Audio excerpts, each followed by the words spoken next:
Pero muwi ka na pala, Inday. Yes, naana jud ko in taon sa Pilipinas. Igang kaibay ang Pilipinas. Nya day mo balik pa kaday. Oo, mo balik pa ko bay Aisha. Man pwede diri rata mag standby kay lisod ang buhay. Kinakapoy pero hindi uundang kay lisod ang buhay. May buntag day tinang mamahaw ta. Si kuya na. Di ako stick breed diri oh. Nga tumig merkado kami sa amin nga merkado kapuyan kay kung maglaglaag bay oy. Kay naay daghang pang trabahoon sa balay.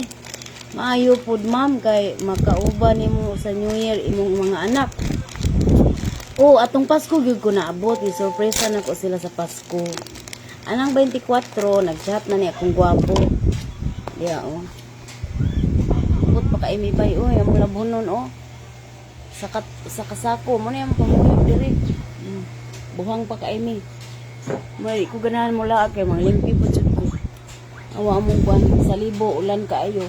Umuulan sa libuhan. Ni among bintana giilisan na gay nako ni screen kami duhang dudong ko na panday kay nangalaksi naman ni. Kamera nagpanday kay wala man ko ikabay do panday. Pusoy man pusoy. Saon man amay tao nagbinuang na tugod. Salig tag maayo ba? Kita nag-antos ron. Ang akong kuan ron bay lababo gid ako ang project ko. Pwede ni lababo na raw.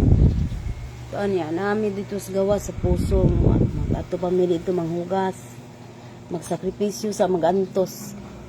Kay aron maabot ang panahon makaginhawa gamay atong ma-appreciate ang kuan kanang jutay nga paglambo. Kung ginan ako mga anak pag-antos sa anak. Kay aron makabaw mo mo-appreciate sa gamay paglambo. Makabaw mo mo-appreciate.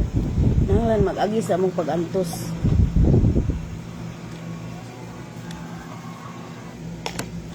Ganan